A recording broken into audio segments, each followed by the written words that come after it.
ಇಸ್ಲಾಂ ಅನ್ನೋದು ನಮಗೆ ಜೀವನ ಶೈಲಿಯನ್ನು ಕಲಿಸ್ಕೊಡ್ತದೆ. ನಮ್ಮ ಇಮಾಮರು ಹಾಗೆ ಮೊಹಮ್ಮದ್ ಪೈಗಂಬರ್ ಅವರು ಮಾತು ಹೇಳ್ತಾರೆ, ನಿನಗೆ ಲಾಭದಾಯಕವಾದ ಶಿಕ್ಷಣ ಚೈನಾದಲ್ಲಿ ಸಿಕ್ಕುವಂತಾದರೆ ನೀನು ಚೈನಕ್ಕೆ ಪ್ರಯಾಣ ಬೆಳೆಸುವಂತ. ಅದ್ಯಾಕೋ ನಾವು ಅದನ್ನು ಅರ್ಥ ಮಾಡ್ಕೊಳ್ಳೋದಿಕ್ಕೆ 100 ವರ್ಷಗಳಾಗ್ಬಿಟ್ಟಿದ್ದಾವೆ. ಅರಬ್ಬಿ ಭಾಷೆಯನ್ನ ಕಲಿತವರು ಮದ್ರಸಕ್ಕೆ ಸೀಮಿತವಾದರು, ಶಾಲಾ ಪದವಿ ಪೂರ್ವ ಇನ್ನೂ ಹೆಚ್ಚಿನ ಉನ್ನತ ಶಿಕ್ಷಣ ಪಡೆದವರು ಇಲ್ಲಿಂದ ದೂರವಾಗಿ ಅವರದೇ ಆದ ಒಂದು ಸಮಾಜವನ್ನು ಕಟ್ಕೊಂಡ್ರು.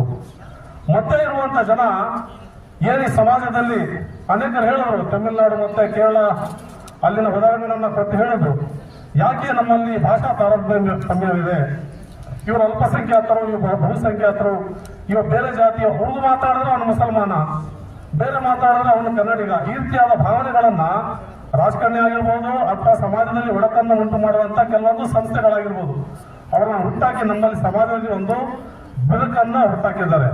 ಅದನ್ನು ದೂರ ಮಾಡಬೇಕಾದ್ರೆ ಏನ್ ನಮ್ಮ ಮಸೀದಿ ಇಮಾಮ್ಗಳಿದ್ದಾರೆ, ಅವರು ಒಬ್ಬ ಇಮಾಮ್ ಅಂದ್ರೆ ಅವರು ಎಲ್ಲಾ ಧರ್ಮಗಳನ್ನ ಕೂಡ ಅಧ್ಯಯನ ಮಾಡಿರ್ಬೇಕು, ಕಂಪ್ಯಾರಿಸನ್ ಇರಬೇಕು. ಆ ಧರ್ಮ ಏನಿರ್ತದೆ ಈ ವಿಚಾರವಾಗಿ, ಈ ಧರ್ಮ ಏನಿರ್ತದೆ ಅದನ್ನ ಹೇಳ್ಕೊಡ್ಬೇಕು. ಕೇವಲ ಹೊಟ್ಟೆಪಾಡಿಗಾಗಿ ನಾವು ಅದನ್ನ ಕಂಟಿನ್ಯೂ ಮಾಡೋದಂತದಲ್ಲ.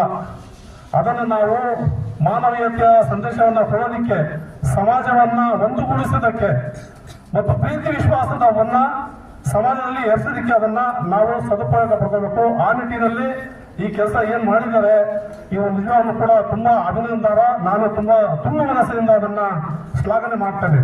ಮುಂದಕ್ಕೆ ಏನ್ ನಮ್ಮ ಹಾಜಿ ಅಸ್ಲಂ ಸಾಹೇಬ್ರವರು ಸುಮಾರು ವರ್ಷಗಳಿಂದ ಈ ಏನಿ ತಾರತಮ್ಯವಿತ್ತು ಅಥವಾ ಈ ಗ್ಯಾಪ್ ಏನಿತ್ತು ಆ ಗ್ಯಾಪ್ ಅನ್ನು ದೂರ ಮಾಡೋದಕ್ಕೆ ಧಾರ್ಮಿಕ ಶಿಕ್ಷಣದ ಜೊತೆ ಶಾಲಾ ಶಿಕ್ಷಣ ಮತ್ತು ಪದವಿ ಪೂರ್ವ ಶಿಕ್ಷಣವನ್ನು ಕೂಡ ಕೊಟ್ಟು ಆ ಒಂದು ಗ್ಯಾಪ್ ಅನ್ನು ದೂರ ಮಾಡ್ತಾ ಇದ್ರೆ, ಮಿಕ್ಕ ಸಂಸ್ಥೆಯವರು ಕೂಡ ಇದೇ ಹಾದಿಯಲ್ಲಿ ನಡೆದು ನಾವೆಲ್ಲರೂ ಕನ್ನಡಿಗರಂತ ಏನು ಭಾವನೆಯನ್ನು ನಾವು ವ್ಯಕ್ತಪಡಿಸಬೇಕು, ಅದಾಗಬೇಕಾದ್ರೆ ನಾವೆಲ್ಲರೂ ಕೂಡ ಕನ್ನಡ ಭಾಷೆಯನ್ನು ಮಾತಾಡಬೇಕಾಗ್ತದೆ.